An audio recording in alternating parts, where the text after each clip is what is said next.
you have a dachshund and have questions on topics like training and nutrition? Do you want a dachshund and need help locating a breeder or finding a great rescue? Did you have a dachshund growing up and want to share some funny or heartwarming stories?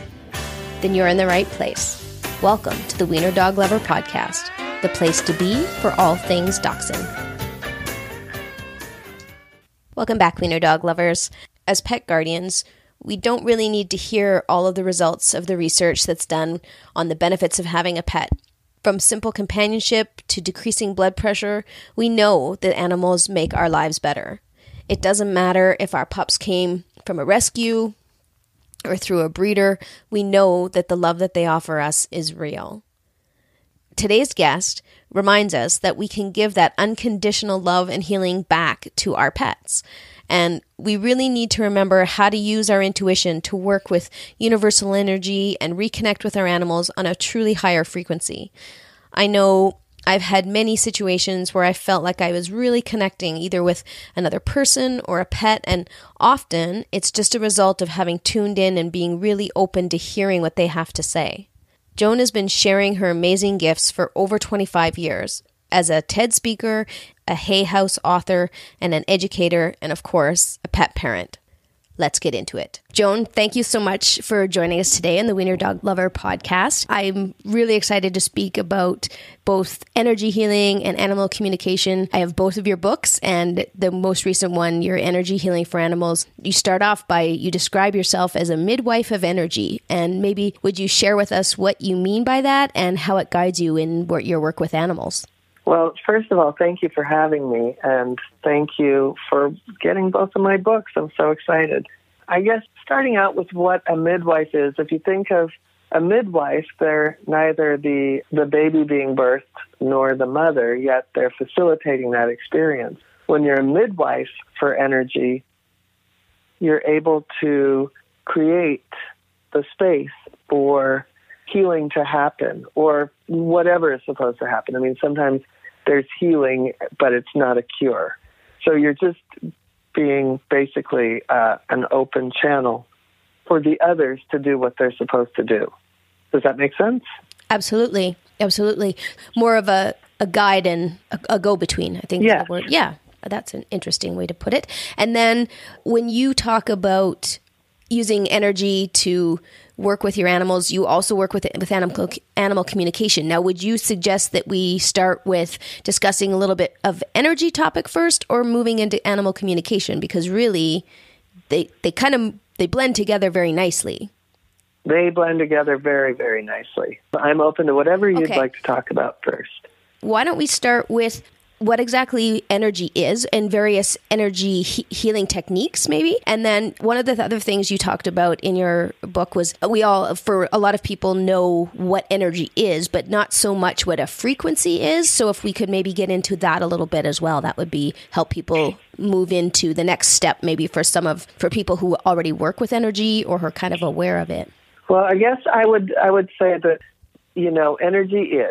energy is always there. It doesn't start or end. There's no beginning or end to it. It just is. And so what we're doing when we're using energy work is we're harnessing the energy that is there.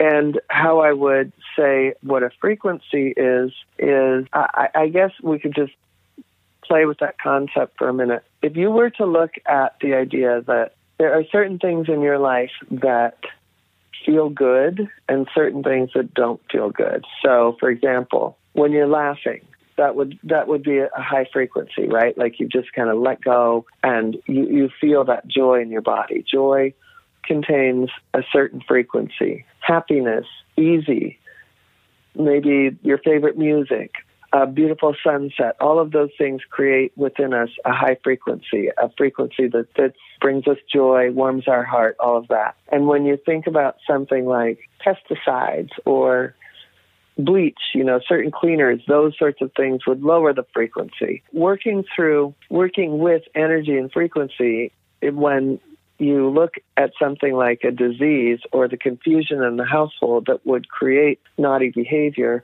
that would have a lower frequency. Our animals respond to frequency at all times. Does that make sense? Absolutely, absolutely. When we work with energy, the energy in turn helps to increase the level of frequency then.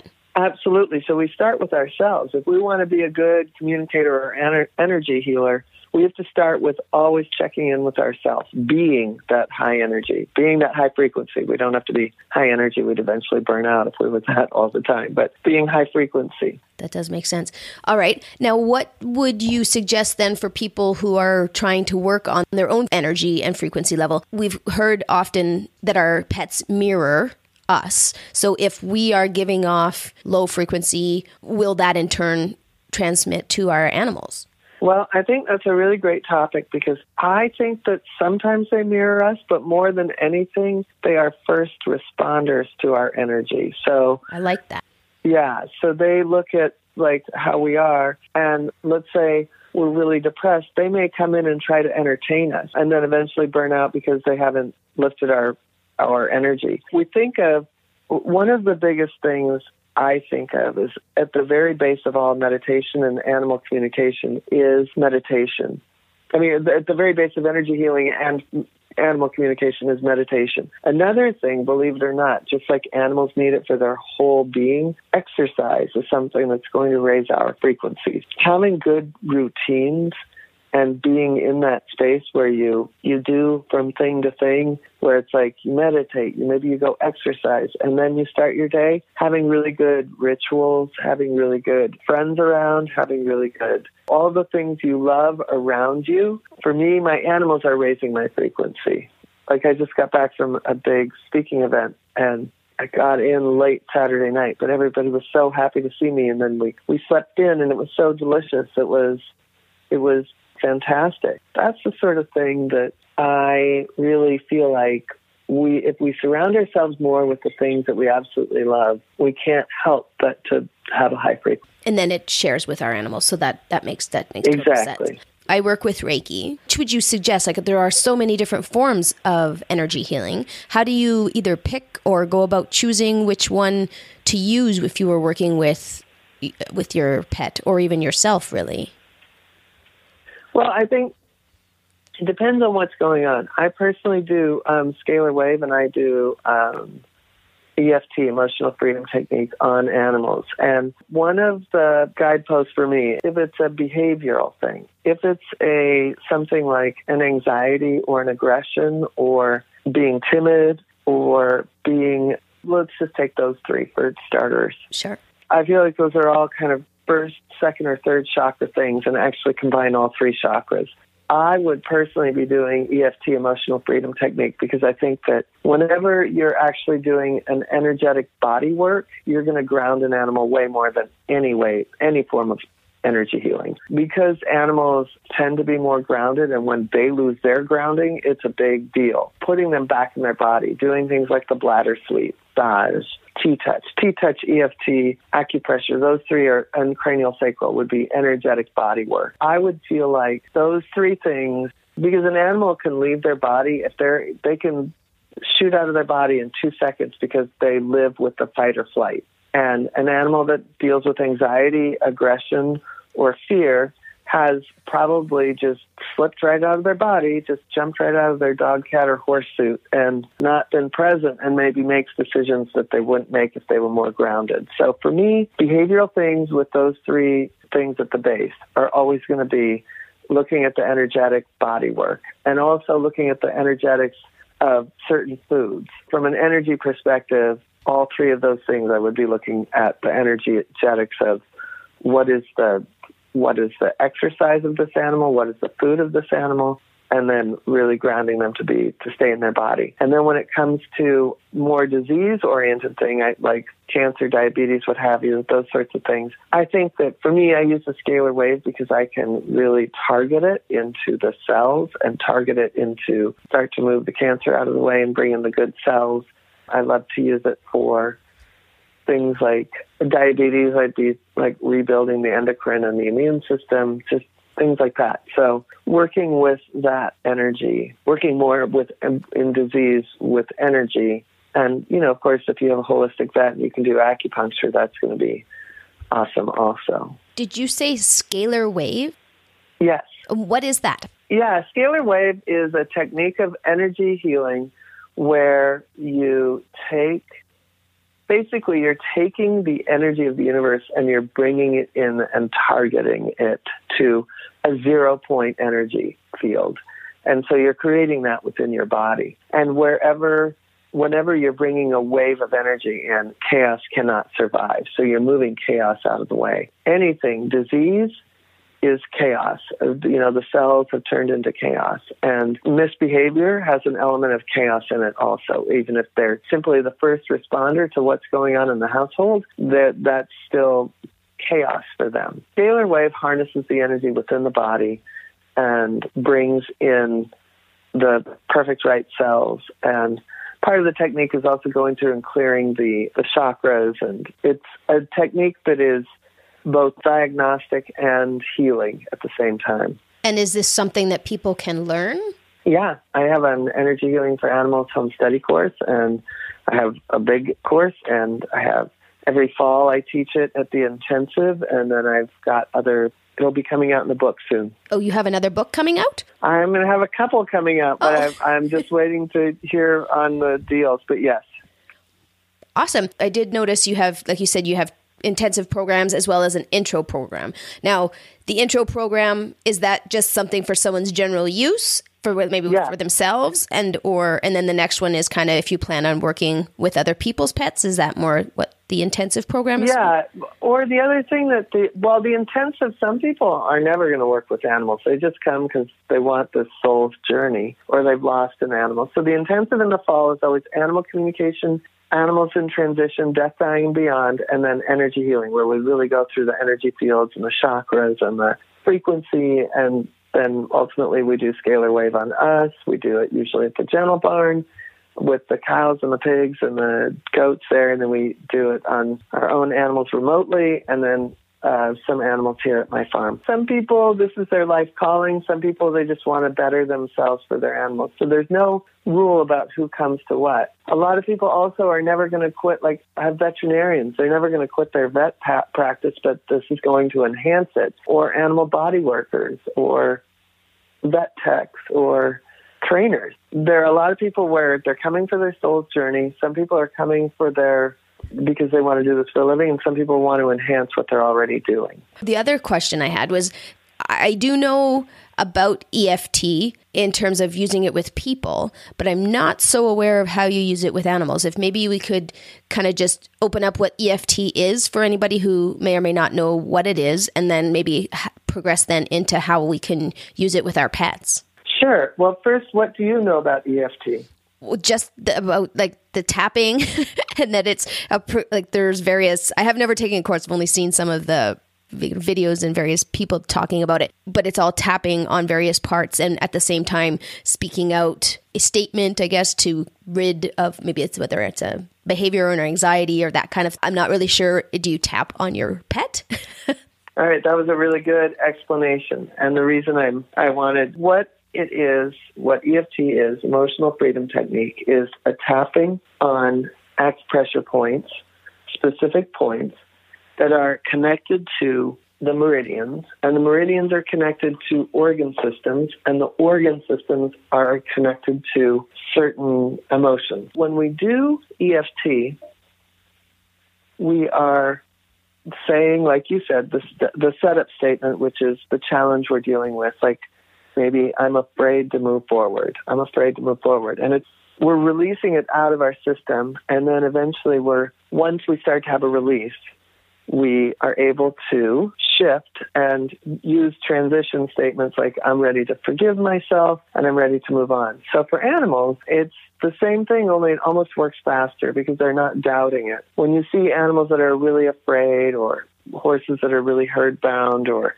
dogs that are really afraid, aggressive, full of anxiety, nervous, all those sorts of things, you can really calm them down because each of the acupressure points are like related to the organs that deal with fear.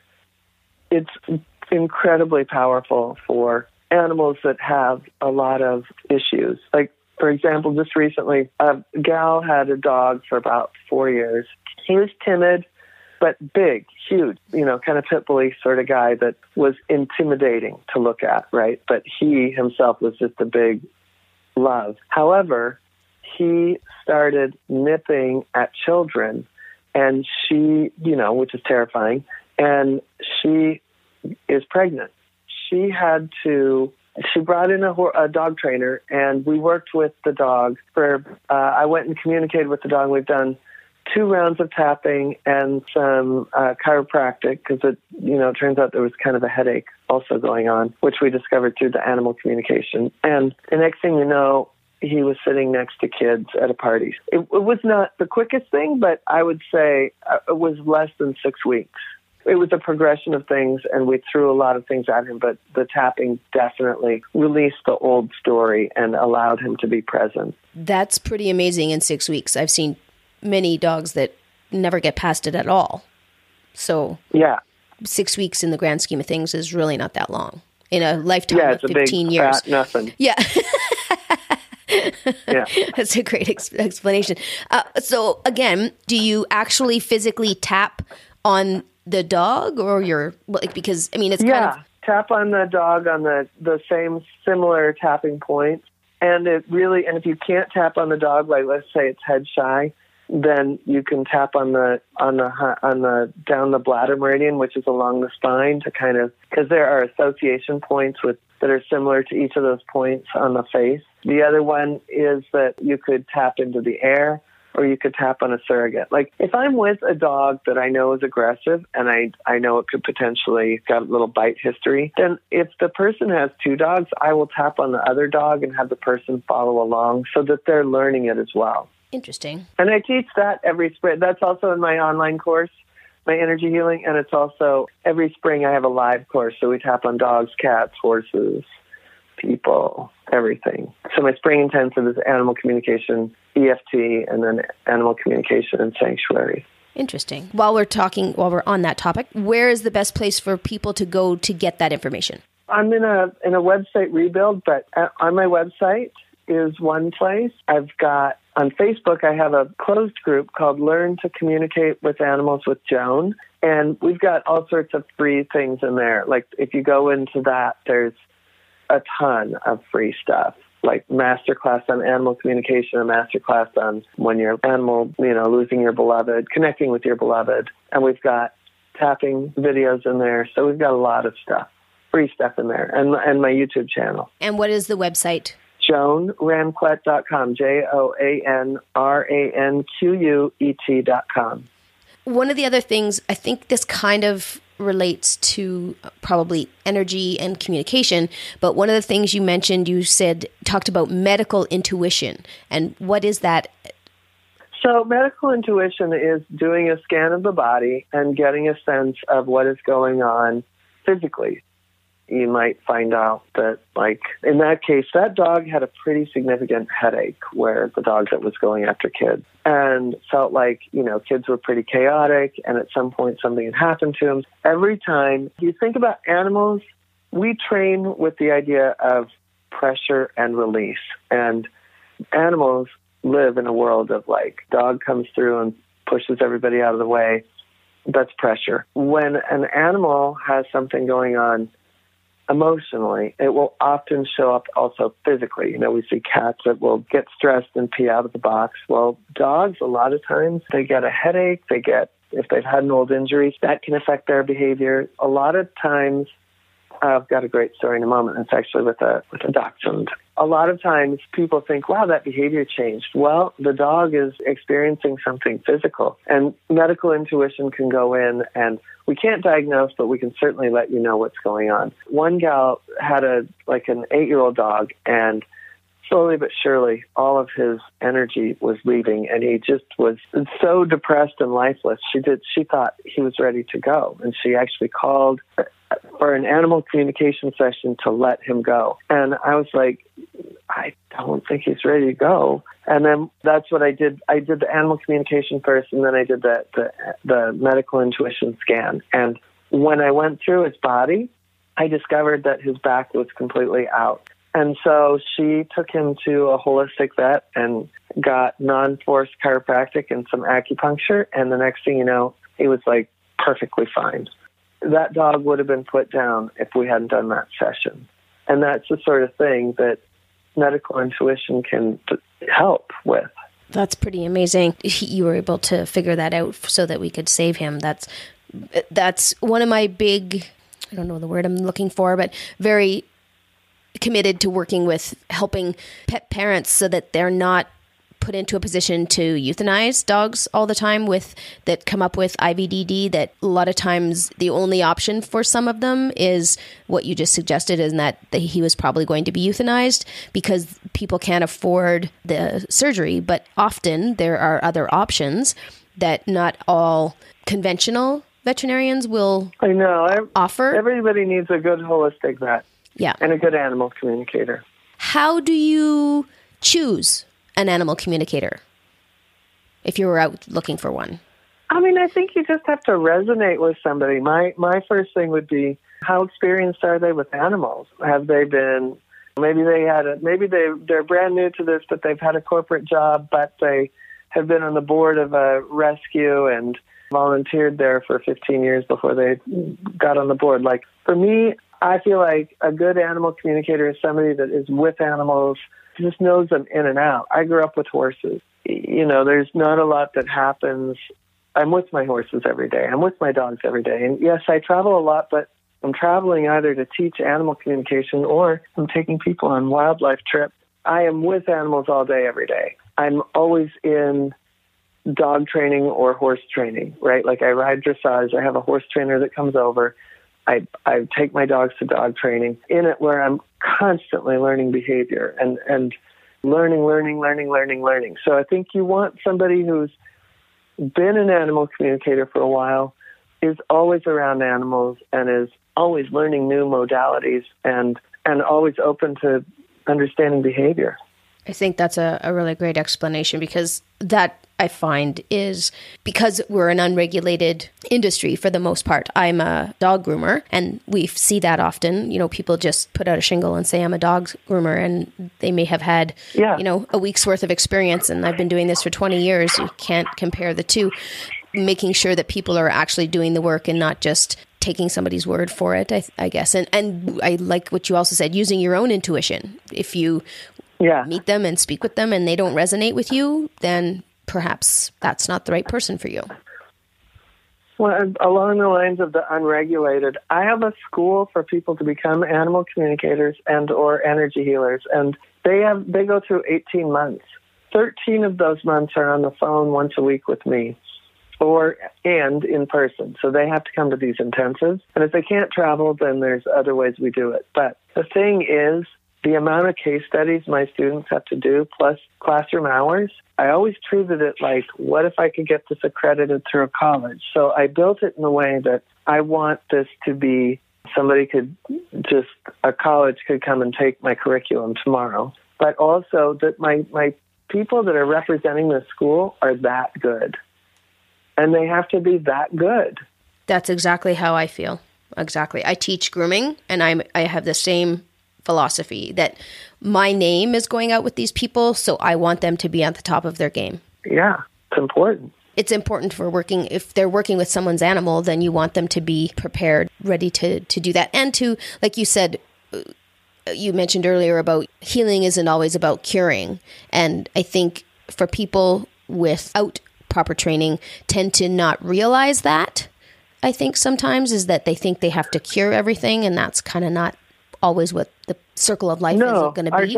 Our job is not to sit. And going back to this idea of supporting the system and being a midwife, in order to get, in terms of health, to a place of homeostasis or to change behavior, you have to hit a level of relaxation. It may be that you're able to help an animal relax, but it doesn't mean that's going to be the end-all, be-all for curing. You mentioned earlier about starting off kind of with meditation and calming oneself prior to. Now, do you cover some sort of meditation for people in your courses as well to kind of prep prior to getting into working with animals, or is... Absolutely, yeah. Yes. And is it a guided meditation type form or just... I have a guided meditation, yes. I have several. I have one for animal communication. I have one for when we go on wildlife trips. That also is good for setting up for energy healing. I have one that's really good for creating the life that you want. I have one for just connecting. Yeah, I've got a few. Awesome. And those are only included in your course? No, as I'm redoing my site, they will be available. Yeah, definitely. They are. I mean, I think they're available now online, but yes. When you have a lot going on, it's hard to keep track. Oh my God, yeah. You know what? I wanted to go back to what you were saying though about the regulated and teaching. Sure. You of all people would know that there are people that come and think, I'm going to do this job, and all I have to do is love this animal. And they're going to want to be groomed by me, or they're going to want to communicate with me. And the more people realize this is still an animal, and it's going to have its reactions, it's going to be a first responder to whatever we're coming in to do. And especially with grooming, if everybody learned how to just pull their energy in and be a really good frequency that's calming and relaxing, I think the world would be a better place. I totally agree. In teaching my students, I always say 95% of grooming is your handling. If you can't get your dog to calm, you can't do the rest. Yeah. You have to be the one that sets that stage. And if you can't do that, then technically, I guess you could get it done, but it's not going to be as easy if you tune into what's going on and what's going on with your animal. And I always say, there's a certain point where you have to let the dog just lead you. And what they offer you, work with. Yeah, exactly. Work with what's in front of you. Yeah. And they'll show you what works and what doesn't work for them. Awesome. Is there anything that we either didn't cover or that you want to kind of go back and get deeper into or cover that you might want to discuss before we move on? No, I think that's it. Perfect. All right. So then one last final thought. If you could leave our guests with one final thought or a suggestion on energy healing and maybe how it can strengthen the bond between them and their dachshund. I think going back to what we were just saying as far as the being, almost if any person could recognize just how much we might be in our head, we might be thinking about our bank balance, we might be thinking about getting to the dry cleaners, we might be thinking about, I've got to put air in that tire because that nail hit it and somehow I don't have a flat. You know what I mean? Whatever the crazy thinking is that we go on and on and on in our brain about. And so to me, animal communication and energy healing come from a place of really quieting and getting so neutral. And the more neutral you can get, you can really feel into what's going on with and for them. And the more that we connect on that level, the more that you're going to be a calming force for them. And remember that whether it's a dis-ease, a disease, or a misbehavior, naughty behavior, or even just anxiety, they are looking to us to be emotional leaders. And the more you can be calm and neutral, the better off your animals will be. Perfect. I think that's the best place to end. Okay. Great advice. Thank you. Thank you so much, Joan, for joining us today. I appreciate it very much. Yeah, thank you. I'm so inspired by all that Joan shared with us today. I really hope you are as well. If you're looking to dig deeper into what she has to share, check out her website, pick up one of her books, or even both of them. She's written Communication with All Life and Energy Healing for Animals. I have both of the books and refer to them often when putting what she has to say into practice with my own Daxies. If you have a wiener dog story, an event, or a topic you'd like to see us cover, send an email, bark@wienerdoglover.com. Follow us on Instagram, wiener_dog_lover_, or Twitter @lovingwienerdog, or find us on Facebook, Wiener Dog Lover.